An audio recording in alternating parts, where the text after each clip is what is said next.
Globally, more than 359 million people live with anxiety disorder, and about 1 in 20 adolescents are affected. In Bhutan, the concern is equally pressing. The PEMA Secretariat's 2025 school screening found that out of 22,000 students, over 14,000 showed moderate to severe anxiety, while more than 2,600 youth aged 5 to 24 were diagnosed between 2020 and 2022. With that, 𝐂𝐤𝐴. You are watching Bhutan Today's face-to-face program, and this is your host, 𝐤𝐢𝐭𝐡. Joining us today to provide expert insight into anxiety is Ms. Carly, a psychologist with over 20 years of experience, who first came to Bhutan 6 years ago as an Australian volunteer and serves as a mental health consultant at PEMA Secretariat. Welcome, ma'am. Thank you for joining, ma'am. Thank you for having me. So, ma'am, anxiety is a growing concern among our youth, and recognizing it early can make a big difference. So, what are the main signs and symptoms in adolescents that parents and family should look out for? First of all, thank you so much for having me today. First thing I'd like to make clear is that anxiety is a normal human emotion. Everybody has anxiety. Yes. I have anxiety, you have anxiety, and we have some periods where that anxiety is manageable and some periods where that anxiety can feel overwhelming. Yeah. So there's a difference between anxiety and an anxiety disorder. So if you have an anxiety disorder, the anxiety gets in the way of what you would normally do. So the things to look out for anxiety, what you might notice in yourself, what parents might notice, is that you spend a lot of time in your head, that kind of overthinking, that you might have trouble taking deep breaths, so your heart is beating a little bit fast, you get those like butterflies in your stomach, you find it hard to breathe, you might find it hard to concentrate, so to sort of stay on tasks, which if you're doing assignments or you're studying can sometimes make it hard to concentrate. It can also start interrupting your sleep and interrupting your appetite. So that just means that you don't feel hungry 3 times a day. You feel hungry, but you sort of feel a bit sick at the same time, or you have trouble getting to sleep or staying asleep. So those are the kinds of things you can start to notice when anxiety is getting a little bit out of control. That does not mean you have an anxiety disorder, but it can mean that you could maybe benefit from learning some different ways to manage your anxiety. Right, so thank you, ma'am. So the next question is, why are we seeing a rise in anxiety cases among teenagers today? How much of it is linked to stress, family issues, or nervous system factors? It's a really good question. I hesitate to say whether we're seeing more of it or whether because we're more aware of it, more people are coming forward. Yes, so we see that quite a lot with mental health in general, is now that our conversations, we're having more conversations about mental health, what it is, what it isn't, and people are becoming more aware that maybe they're struggling with their mental health, which means they're coming forward for help, which is great, which means that we're picking it up more. So I don't know, not sure, is it more anxiety, is it the same levels, but we're just more aware of it? There are a lot of contributing factors for anxiety. During adolescence, you start comparing yourself a lot to your peers in particular. So what your family thinks of you becomes a little less important than what your friends think of you. So, you know, you go to school and you compare yourself to this person and you think that you're not as good as that person, or you're not as pretty, or you're not as popular, or you're not as cool. And all of those things were there when I was an adolescent, very, very long time ago. So that's a normal part of being an adolescent. But the added challenge now is that there's social media. So there's also a lot more access to things that you can compare yourself against. And obviously people put the best things on social media, right? So it gives you the wrong impression that people are good all the time. And that's just not true and kind of not possible. And then you add some of the pressures around academics in particular, that we're now, I think young people are are competing for fewer spaces than they did before. So before, all I had to do was qualify, right? Yes. I just had to do my best and qualify. But now there's a lot of pressure to be at the top. Like I have to be a topper. Yes. And what if I'm just like naturally not good at some things? Again, that's completely normal. I'm terrible at maths. I'm still terrible at maths. So what if it means in my head that if I'm terrible at maths, I'm going to fail everything? Yes. Because that's what you can start kind of thinking, and that can really get in the way of you being able to focus on even the things that you're good at. Yes. Because of course everybody has things they're good at, but when we're comparing ourselves, we're never comparing the things we're good at. Yes. We're comparing the things that we're not good at. Yes. So thank you, ma'am. So ma'am, can untreated anxiety naturally resolve as children grow older, or are there risks of it developing into more serious conditions like depression? Yeah, that's another good question. If you're talking about normal run-of-the-mill anxiety, normal run-of-the-mill anxiety doesn't necessarily need treatment. So if you're finding it uncomfortable and you're finding it's getting in the way of things, you can go and speak to somebody about that. Little skills and strategies around how to manage the physiology. Because if I manage the discomfort in my body, my head comes along for the ride. What a lot of people try and do is talk themselves out of being anxious. There's no need to be anxious, everything's fine. Yes, I do that. Right. It makes sense. Everything's fine. Why are you freaking out? And your body's like, because I'm scared. And your brain's like, there's no reason to be scared. Everything's fine. And your body's like, it doesn't feel fine. And so then I just like spin in this circle, right? Yes. Yeah. Yes. So the skills can help us regulate what the body is doing. I'm not going to say control. Right. Sometimes it feels like it's quite out of control. But if I can regulate what my body is doing, my brain will calm down. Yes. So it seems counterintuitive. It seems the opposite of what you might do. And then I can have a look at some of the situations that get my brain thinking in certain ways and learn how to think in more adaptive ways. So you can't stop feeling anxious. Right. We need it. We need it for survival, right? Anxiety is the thing that stops you running across Northern Land. It gets you to stop and go, and then walk across. So anxiety is helpful, it's adaptable. It's even good for study. Like if you weren't a little bit worried about your mark, you wouldn't even bother studying. Right. And then you'd fail altogether. Yeah. So anxiety and stress is something that we need to have. And yes, too much of it over a long period of time can turn into disorder. And disorder can make us want to avoid things that make us feel uncomfortable. And again, that seems to make sense, but it actually makes anxiety worse over time, not better. Short term, it makes me feel better. I didn't do that thing, and now I feel good. But next time, my brain is like, well, you're definitely going to mess it up this time. And so you're like, and so I avoid it. Well, then you totally can't cope with this, so you may as well not try. So it actually makes it worse over time, and it can make your world smaller and smaller, which can create other complications and other emotional distress. Right, ma'am, right. So, ma'am, with those risks in mind, prevention becomes crucial. Absolutely. So what preventive strategies can families and schools adopt to help adolescents manage anxiety before it becomes severe? Yeah. I think knowing your child well, not all children are the same. And that is a good thing. That is why I'm a psych.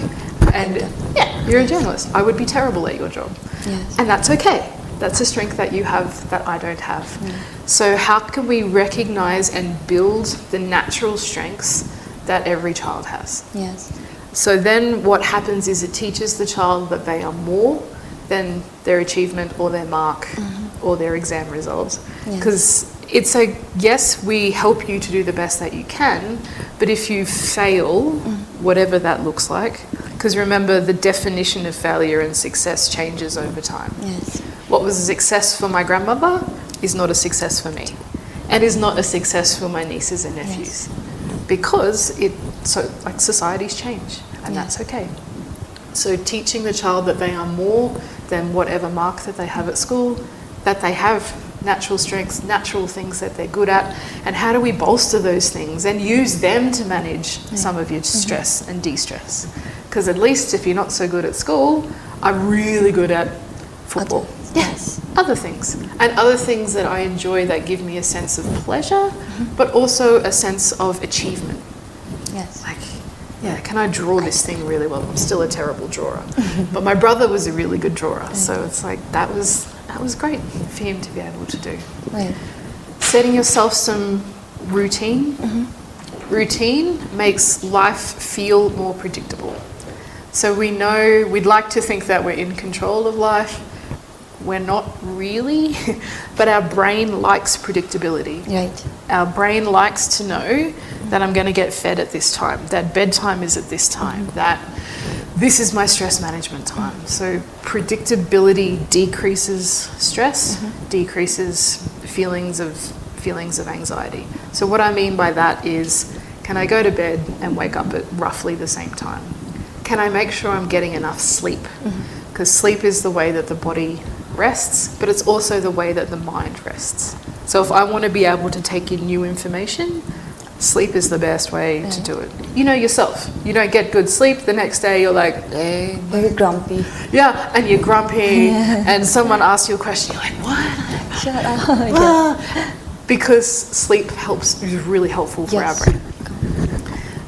So sleeping, food, good food and a range of food, and movement. So I'm not necessarily talking about lifting weights at the gym or running 14 kilometres, but movement, because movement bolsters our feel-good chemicals in our brain, which improves our mood, gets rid of our grumpiness a little bit. It does. And also helps us with our stress. The lower our baseline stress is, the lower our anxiety peaks might be. So if my baseline stress is, say, 5 out of 10, when I get anxious, I might go up to an 8, and then I come back to a 5. If my baseline stress is 8, Of course, I haven't got much space to move, so I can feel overwhelmed a bit more easily. And so all those things do is help us feel a little bit more calm overall, so that the anxiety peaks don't seem so overwhelming. Yeah. Thank you, ma'am. So, ma'am, how important is lifestyle such as balanced diet, physical activity, and managing screen time in preventing or reducing anxiety in young people? I know that you answered it, but Sort of. still, yes. I can still go a little bit into screen time. So all these lifestyle things, they don't fix anxiety. Right. What they do is they lower our baseline stress. Screen time, it's impossible to live without screens now, right? Yes. And we need them to study, we need them to learn things. They're actually kind of helpful if we use our screens as tools. Right. What we tend to be using them for now is relaxation. Yes. And I really want to blow apart a bit of a myth here, is that, I don't know, TikTok or Insta makes me feel relaxed. Yes. Sitting still and doing nothing makes you feel relaxed. And I just happen to have a phone in my hand, so my brain goes, it's the phone that's making me relaxed, when actually it's the sitting around doing nothing with no demands on my time, on my attention. I don't have to think about anything. In fact, my mind is nicely, working on this thing. And so, I'm going to feel more relaxed because I'm kind of sitting still, right?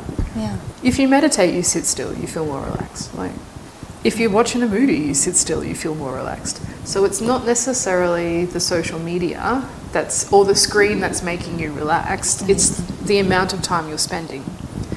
So the other thing you might notice is that when you first started watching social media, you might have spent like 40 minutes to an hour. And then you'd be like, and you get up and do something else. And then on a bad day, you're like an hour, 2 hours. And your brain's like, I've got to stop watching this and go and do the dishes, or I should go to bed now, or I should go and have a shower. But your body's like, No. not enough, I need more relaxation. Right. And so I keep going. Right. It puts us out of touch with the people around us, with our own sense of self, with time. So you'll notice that the time at the top might not be as present. So you're like, I thought I've only spent half an hour, but it's been more than. Yeah, more than. And also it really messes with our capacity to concentrate. it gives us too much dopamine, and it keeps like smashing our dopamine receptors. So it really impacts our concentration. So, which means when I get to school, when I get to work, and I have a task that I need to focus on, my brain's like, this is boring, because reading a block of text and trying to remember it is nowhere near as stimulating as watching a TikTok video or playing a game or whatever it is. So, of course, my brain's like, I want something. It's like when you're eating vegetables and you're like, vegetables. And you want like chips or ice cream or like your body's like, I want to eat this thing. Yes, but I have to eat the thing. You're like, I know, I have to do the work, I know. But my brain is seeking out something more that feels more engaging. So it really impacts our capacity to concentrate. It impacts our capacity to empathize with other people, because it switches off that part of our brain that actually connects with others. So I'm not saying don't spend any time on your screens. Understand what role social media has in your life, and see if you can use it as a bit of a tool. You don't have to follow people. Right. You don't have to follow content that makes you feel miserable, makes you feel bad about your body, makes you feel like you're not doing enough.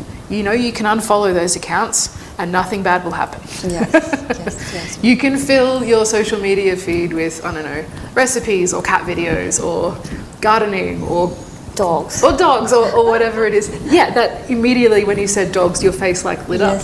Great. And so I will engage with that. It will make me feel good, but I won't feel as much of a need for it, because I'm not missing out. If I don't watch a dog video, I'm not missing out. If I don't follow this influencer's thing on the latest skincare that makes me look amazing, then I feel like I'm missing out. Yeah, so have a think about the role that social media and your online presence plays in your life, and then actually make it fit you, because you're allowed to do that. You're allowed to switch off bits that you don't like or that make you feel terrible. Ma'am, can you give us like any exercises the students can practice during their exams or before exams if they in case feel anxiety? Yes, absolutely. Much better to make this part of your routine. If you make it part of your routine, it means you'll be able to do it when you're in exams. What a lot of people do is they wait until they're like freaking out anxious, and then they're like, I'm going to do stuff. I heard breathing is good. Yeah, I do that. I mean, that doesn't look very relaxing. And also it's not going to work. It's not going to work. I do that. And I thought that it's working, but I know that it's not working. Yeah, if I wait until I'm 10 out of 10 anxious, a breathing technique might bring me down to a 9, but I'm still going to feel blah. If I start it when I'm at a 7 or an 8, and if I've already lowered my baseline stress because I've practiced this, it's like you wouldn't sign up for a marathon and then just turn up, right? You would train. Yes. Same thing. Same thing with breathing. So what you're looking to do is pace your breathing, not control it, pace it. Right. Because there's a nerve that goes from your stomach all the way up your spinal column into the back of your brain. And in the back of your brain is where your fight, flight, freeze response lives. And when you regulate your breathing, it triggers this nerve. And the nerve talks to the back of our brain and basically says everything's fine. The nerve talks, not your brain, your nerve talks. And you have to do it for at least half a minute to a minute is the other thing. So what most people do is they take 2 breaths. I'm still anxious. Yes, you are. Half a minute to a minute. So you want to do that maybe 10 times. Right. Or one that you can do where you breathe in for 4. You hold for 7. And you breathe out for 8.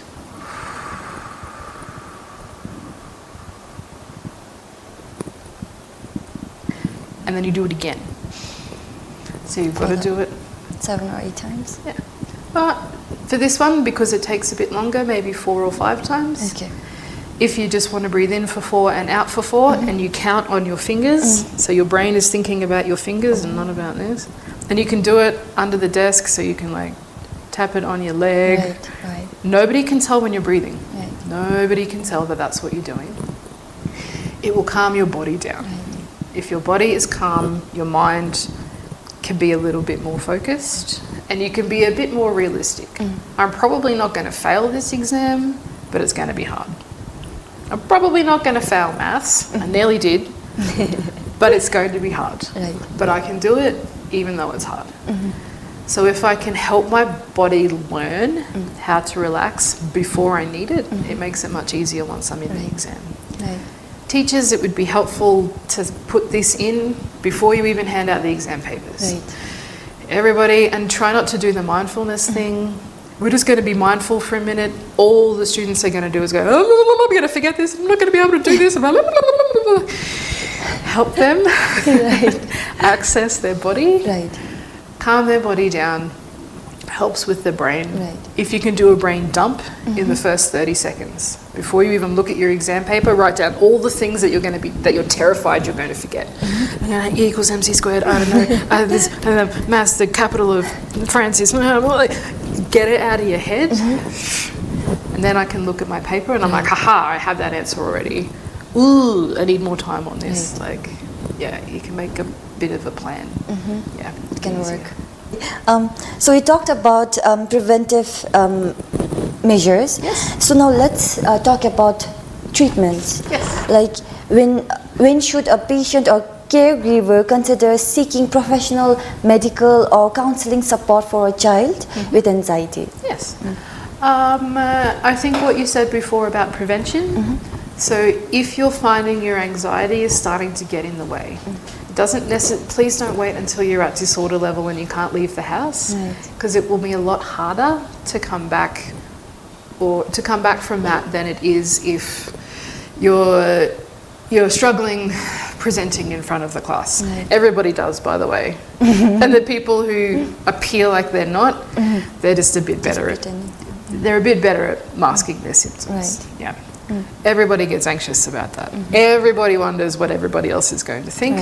But it's how much can I go, yep, I'm worried what they're going to say, and I know that I'm confident, and can I have both of those things at the same time? Anxiety is like, nope, you're going to make a fool of yourself. You're going to say, it's not going to work, everything's going to be bad, and you will remember this for the rest of your life. You won't. You won't, by the way. So prevention stuff means that, you get a few skills and strategies. You talk to someone about what are the main things that you notice around your anxiety, just different ways to manage it. All of these are skills. You weren't born anxious. Right? Babies aren't necessarily anxious. They cry when they're hungry, they cry when they're scared, they cry when they're tired. It's like, ah. So if we weren't born that way, we can learn skills to manage it. And everybody can learn new skills. If you're noticing that it's interrupting your sleep more times than not, it's normal to have a bad night's sleep. I didn't have a great night's sleep last night. I'll probably have a good night's sleep tonight. Normal.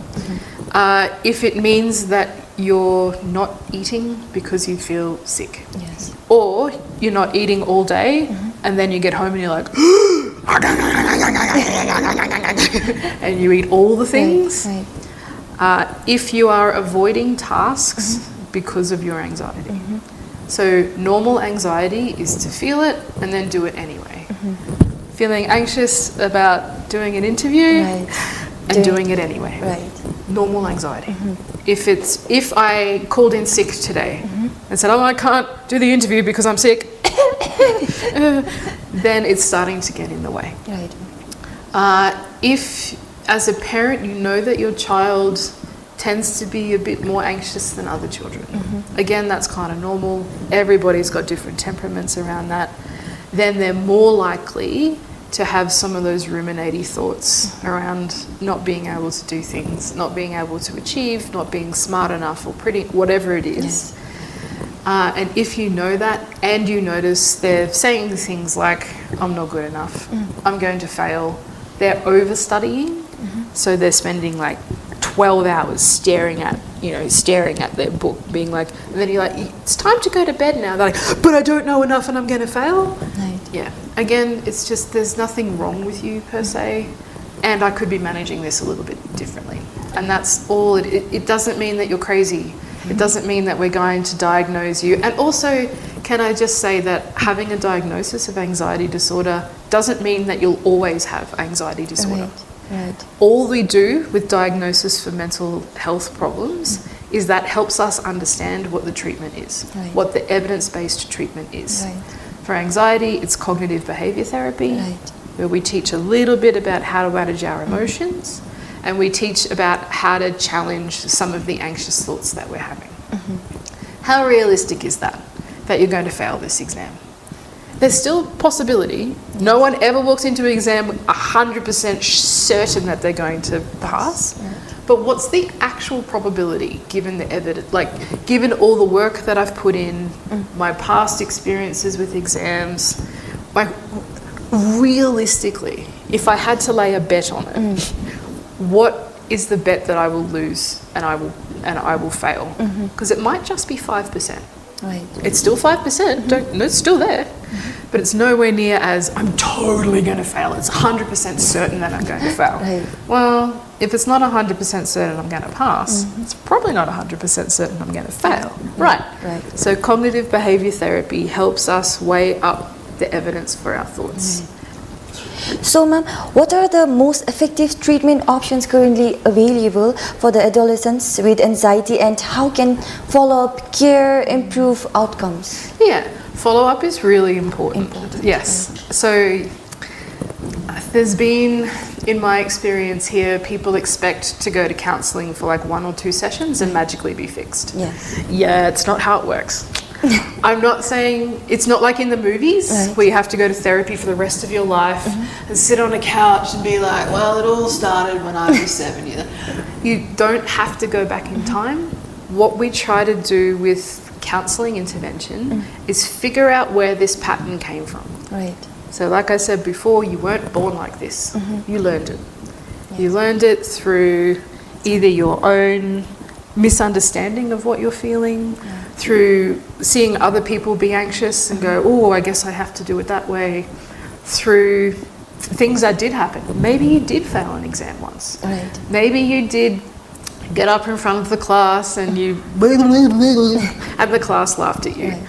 So you're like, actually, I do have evidence that people are going to make fun of me. So maybe you have those things in your past. And that's okay. So all counselling does is it maybe has a look at where that pattern came from, and how we can just change that pattern to work for you now. So they might have laughed at me at school when I was 12, but I'm now 16. So I'm different. I have different skills. I have different friends. I have different capacities. I know what doesn't work now. I know that writing it the night before and like reading it over and going and then trying to stand up doesn't work for me. So I might need to change the way I study. Everybody studies differently. Fine. So counselling just helps you understand yourself a bit better, gives you a few different ideas for how to manage it in a different way, and you have to go away and practice them.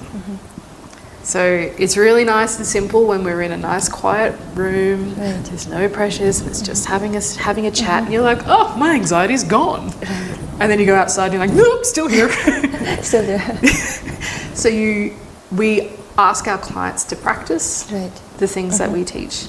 And that's just so that we can find something that works for you. Because if it doesn't work for you, you're not a failure. There's 100 more strategies we can try. And also a bit of the psychoeducation around is not breathing. That's not deep breathing.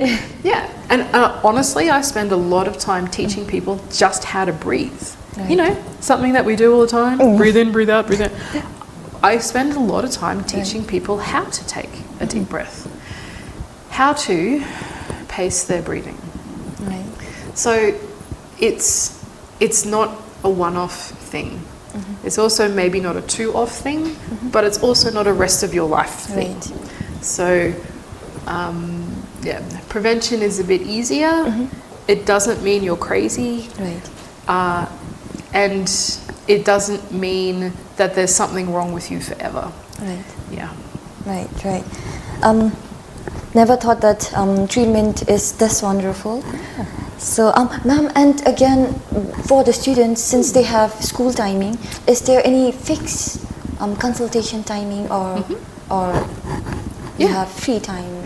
Yeah, so you can either work with your local clinical counsellor. Right. So 9 𝐂𝐚𝐜𝐿s now have clinical counsellors in the hospitals. Right. Yes. Right. And though they do finish at 3 during the weekdays, Right. they do work on Saturdays. Right. So Saturday is an option. Oh, the best, yes. And I know up at JDW they see young people, students on a Saturday for obvious reasons. Right. Here at the PEMA Secretariat we do 9 to 5 and we don't work Saturdays. So I see students at 3:30. Right. Yeah. And sometimes it means they have to leave school a little early, but honestly, leaving school a little early for maybe 10 sessions and getting ahead of your anxiety is probably worth the trouble or whatever it is that you might get into trouble at school. And of course there's your school counsellors. Yeah. Right. So students can absolutely speak to school counsellors. They're very well aware of anxiety in students. Yes, ma'am. So let's focus on making children feel safe. Yes. So for that, how can children feel safe discussing their anxiety or stress with their parents, teachers or peers? Good question. I get this one a lot. And again, it's about being consistent and reliable throughout the school year, not just around exams. Because if your child is anxious during exams and suddenly you're like, talk to me about your feelings, they'll be like, I'm fine. So these are conversations we need to have throughout the year. Right. One of the, well, not one of the, it's again a group of skills, and again these are skills. Right. Yeah, communication is a skill, as you would be aware. You can learn it. Yes. And the coolest thing about being like a human is that we can learn new things. So you want to create a space that's non-judgmental, and what that means is whatever your child comes out with, you accept. Even if you think you're like, oh, they're overreacting or they're just being silly or it's not that bad, don't say that. Right. Say, oh, tell me more about that. Yeah. So non-judgmental just means they can bring kind of anything to you, and give yourself time, because what we want to do, and this is a very human thing, is we want to fix it. Right. We jump straight into fixing it. So they're saying, I'm worried about exams, and you go into fix it mode where you're like, you don't need to be worried, you're very smart, you've passed all the other ones, you're studying really hard, you'll be fine. And again, the young person can be, but I don't feel fine.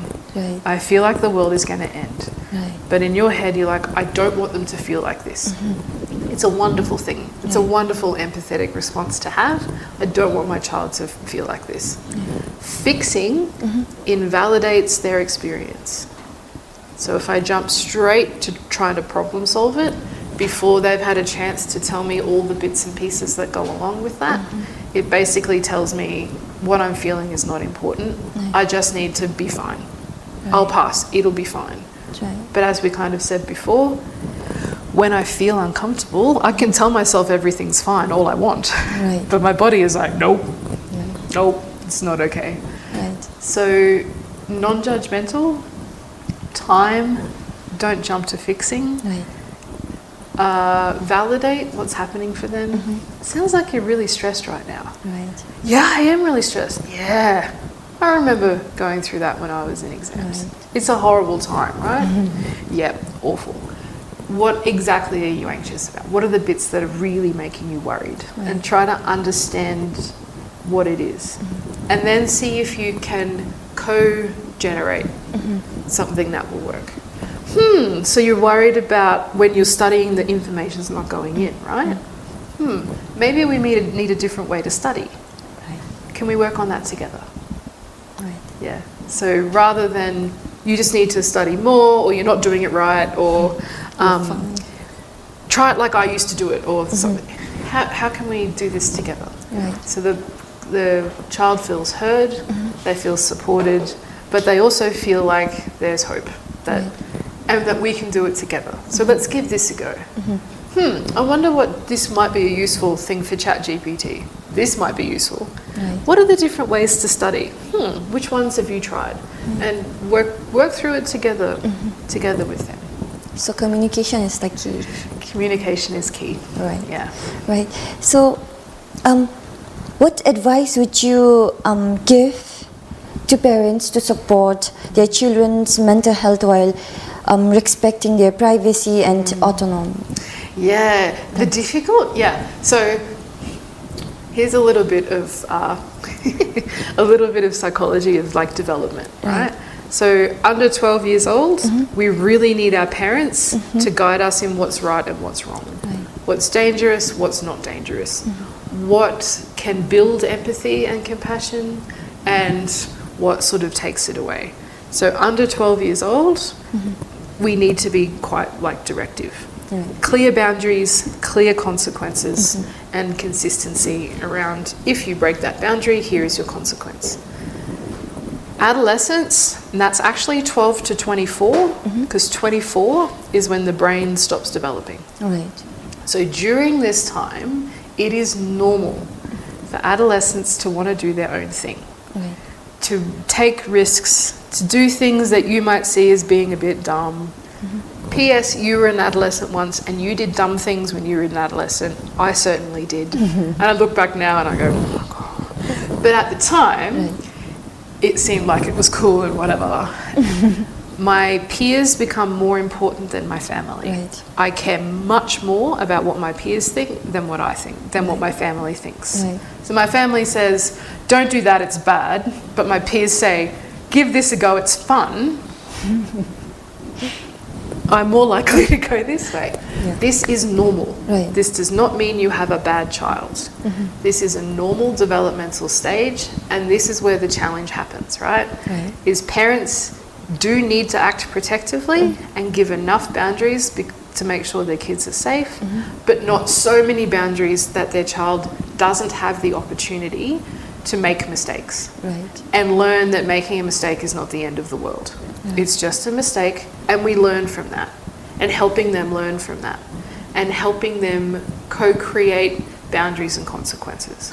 What do you think is a realistic time to be home? For me, Yeah. even now, I have to get home before 10. Okay. Because I'm a reporter, we stay back a lot. Right. And so you learned that through getting home at 2 and being like, oh, that doesn't work. Or getting home at 6 and being like, oh, that doesn't work either. I'll be killed. You made mistakes. Right. And then you went, oh. And then you learned from that, and now you've come to 10. Right. Great. So if my parent can sit with me and say, what do you think? And they say, midnight. and the parent goes, oh, look, that's a bit late. What if we make it 9? And if you can be back by 9, the next time we'll make it 9:30. If you're not back by 9, the next time it's 8:30. Yeah. So there's clear boundaries, clear consequences, and we've worked on it together. So you need to show me that you can be trusted with this freedom that I'm giving you, that you can be responsible with that. And I need to show you that I can manage my anxiety around you being out late at night. Yeah. So we sort of gain that trust in each other. So again, communication is key. If, as much as teenagers will say, I don't want you to tell me what to do, they actually need a little bit of guidance. And so learning what kind of guidance your particular teenager wants or needs, and then how to adapt your parenting around that. And then it's really hard when you've got like an 8-year-old and like a 15-year-old. The 15-year-old can do whatever they want according to the 8-year-old has to be like, It's like, well, when you're older, you can do the like. It's being a parent is really hard. Yeah. So. It's about helping the young person understand why you're asking them to do these things, asking them what their opinion is, and seeing if you can come somewhere in the middle. And again, being consistent with consequences. If the young person doesn't understand why you've taken their phone for a week, it's going to feel like you're the bad guy as the parent. And in your head, you're like, well, they did this, this, and this. And it's like, yes, but do they understand? It's for them. But did they understand why you took their phone? Or did they do something that they thought was probably fine or cool with their peers, and then all of a sudden they're in trouble? That's going to make you the bad guy. It means I'm going to hide more things from you because you're going to give me consequences I don't want. And the more secrecy there is, the more risk there is.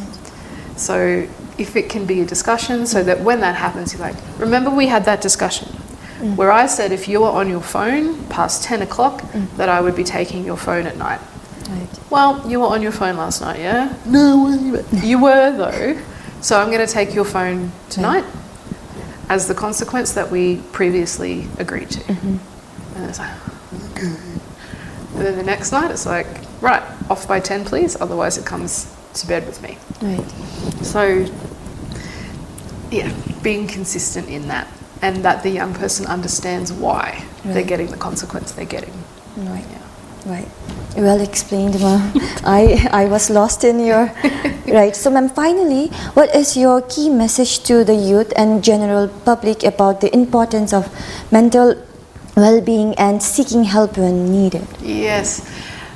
This is a big challenge, I think, in seeking help when needed is that people are afraid that we're going to like read their minds and call them crazy, or that whatever is wrong with me is something that's incurable, something that's never been seen before, or something I'm going to have forever. So a lot of the time people get anxious about that, and it prevents them coming in and kind of finding out. A lot of people, when they come to see us, just want to know why they are like they are. Why is this happening to me? Why is this happening now? What's going on? What do I do? And we sit there and we're like, We ask a few questions, obviously, the same as any like practitioner would. And then like 99 times out of 100, we're like, oh, well, this came from here. This is the pattern of the behaviour. And now we just change that pattern of behaviour. If we think you need some medication, we might refer you to a psychiatrist to have a look at what medication might help. Medication doesn't work immediately. You need to be on it for a little bit of time. And all that does, it doesn't change your personality. It doesn't change your identity. All it does is it helps the chemicals in your brain to even out a little bit. And when the chemicals in the brain are a little bit more even, it's easier for you to take on new information, to go and try these things that we're asking you to do, which can sometimes be scary. It just helps you to do those kinds of things. Early intervention, like with anything. Early intervention with diabetes.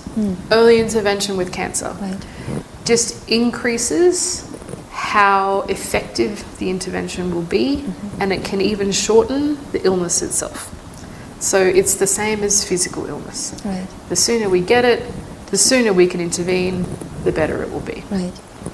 You cannot have good well-being without physical health and mental health. They're linked, and they're actually just as important as each other. But we tend to find physical health easier because it's like, I broke my arm. Ow, and I go to the doctor and they put me in a cast and this, and I take some painkillers, and then I wait. I wait for 6 weeks and I just look at it and be like, come on. And then you go in and then you cut the cast off and you're like, hooray! So we feel like physical health is less scary, whereas mental health, I can't see it. You know it in yourself. When you're mentally healthy and you've got good mental well-being, you know. When your mental health is suffering, you also know. But because it's not as easy as putting it in a cast and waiting, it can be a bit scary because I can't see it. It takes a long time to become a counsellor. So the clinical counsellors here have studied for 4 years. That's just in university before we even let them work. We help them work with clients when they're students, and then we help them with in-services and on-job training. So they have a lot of experience with a range of people. So if you need help, meet someone, have a chat to them. If they don't feel right, meet somebody else. We do our best to build rapport and relationship with every person we see, but it's not going to, 100% of the time, it's not going to work. Right. So there will be some times when I'm not a good match for you. Right. With a doctor, it's like, it doesn't matter. Put the cast on. If I don't like you, I don't care. Just get my arm. Right. You need a good rapport with your counsellor. Right. You need to be able to feel safe to share what's happening for you. And if that's not the feeling you get from your counsellor, I really encourage you to try another counsellor and not just be like, nope, all counselling's terrible. Right. Well, it's uncomfortable. You're going to be uncomfortable. That's kind of our job. To challenge you a little bit, to poke around in things you'd probably prefer not to think about. Right. And we're doing that to try and make sure we set the cast in the right way. Right. So that you don't walk around with an arm like this for the rest of your life. You know? Yeah. So mental health is just as important as physical health. If your mental health is suffering, please go and speak to somebody about it. Right. And again, we cannot diagnose you with crazy. Right. It's okay to struggle with your mental health. Right. I went and got help. It's not forever. It's Right. just for now. It's treatable. It's treatable. Yeah, Right. absolutely. And we were glad to have you, who has 20 years of experience in your field. So Yeah. I think the youths are very safe. Yes. Thank you, ma'am, for sharing your expertise and insight with us today. Anxiety is a challenge that is affecting so many, and with prevention, awareness, and support, our youths can thrive. To the viewers, remember, prioritizing mental health and seeking help when needed is a sign of strength, not weakness. Thank you for watching. Until next time.